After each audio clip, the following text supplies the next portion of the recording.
Level 99. I got this. This is gonna be easy. Easy. Easy. Easy.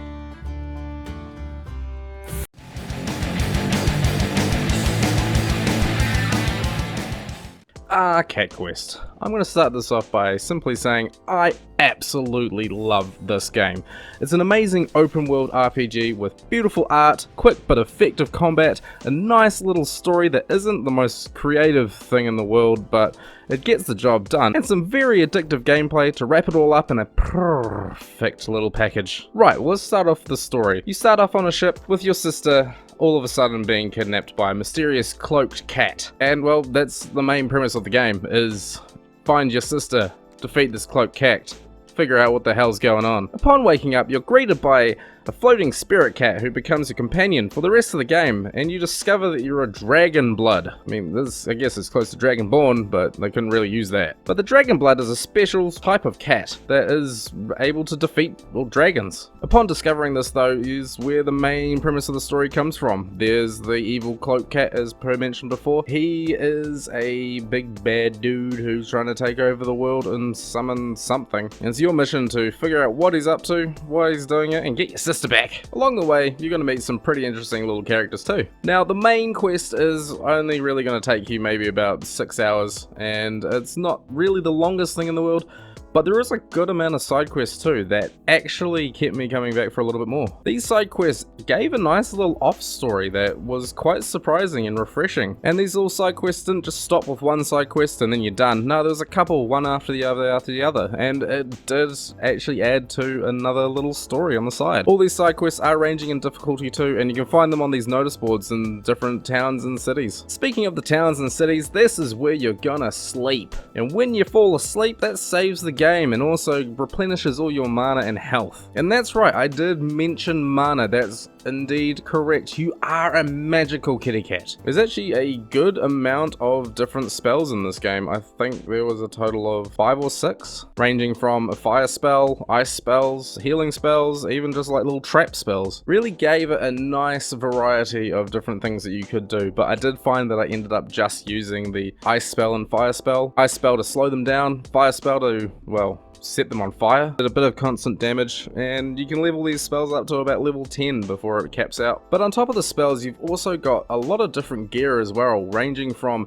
things that will increase your damage, your armor, and even your spell power. So you can turn yourself into a mage cat, into a warrior cat, into a nice balanced cat that's gonna go between warrior and mage. So there's actually a lot of different ways to play this game, which is really, really good. It gave it a nice bit of replay value actually, because that meant that you could come back and try out playing as a mage cat when you played as a warrior cat the first time around. Now, how do you get this equipment, you might be asking? Well, there's lots and lots of little dungeons all over the place, ranging from lots of different levels, and I mean lots of different levels, ranging from a level 1 dungeon, and I even found a level 200 dungeon. And at the end of these dungeons, you'll find a couple of treasure chests that will have these nice little bits of armor and weaponry inside of them. But don't worry if you accidentally find yourself with some of the same items over and over again, because that is a good thing. This will increase the level of these items, making them more powerful. So hunting around for dungeons and actually doing the dungeons actually felt really rewarding when you found a piece that you've already got, and now all of a sudden it's a lot more powerful and better to use. One thing that I did think about at first was, can I sell these items at all? But no, you can't. But that actually turned out to be perfectly fine, because you did earn enough gold quite quickly. Speaking of gold, that's how you purchase things. You can actually go to a blacksmith and buy some items from a chest. There's a 50 gold item, which is basic, and then there's a 5,000 gold item, which is really good. Save your pennies, get that 5,000, wow, you'll be rewarded. And that's also how you increase the level of your spells as well. Now you might be wondering, how do I get gold? It's not just quests, but killing all the different enemies. These enemies are going to drop gold and these little blue orbs, which is your experience. And I mean, like, as you level up, you become more powerful. You can probably go do these other dungeons and such. I found that with the combat as well, it was basic 3 mechanics. You've got your spells,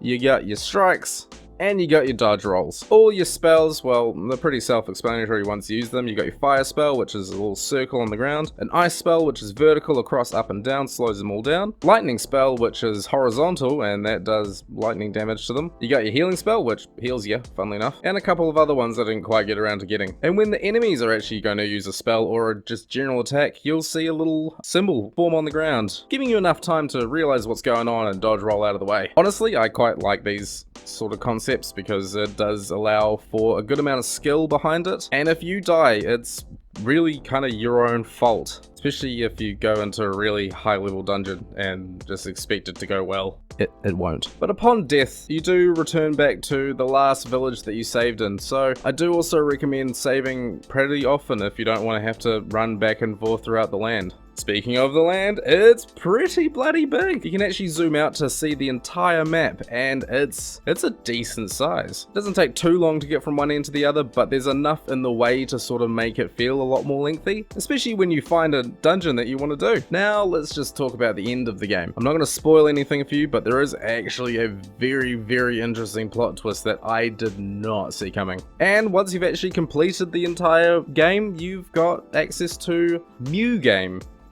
which is a nice little play on words, I guess. Meow game is pretty much you can just put handicaps on yourself, like you don't level up at all, or the enemies are stronger. And upon doing Meow game as well, you do get timed on it. So you can try and beat your own score. Finish the game as quickly as you can. It does actually add a nice little bit of replay value to it, even if it's just to beat your own score at the end of it. And you've also got Meow Game Plus, which is just a harder version of the game in the first place. All in all, I think this game is absolutely amazing. For a small little indie title, I would definitely pick it up. It's relatively cheap at the moment. You actually may be coming in back and playing it a bit later on. It's a nice sort of pick up and play for a couple of hours and then put it back down again. Try beat your own score, get your friends to try and beat your score. Story's not exactly the most amazing thing in the world. Nice plot twist at the end of it. Did not see it coming whatsoever. Actually some really quite good humorous writing in there with a lot of cat puns, and I mean a lot of cat puns. But all in all, I would definitely pick this game up.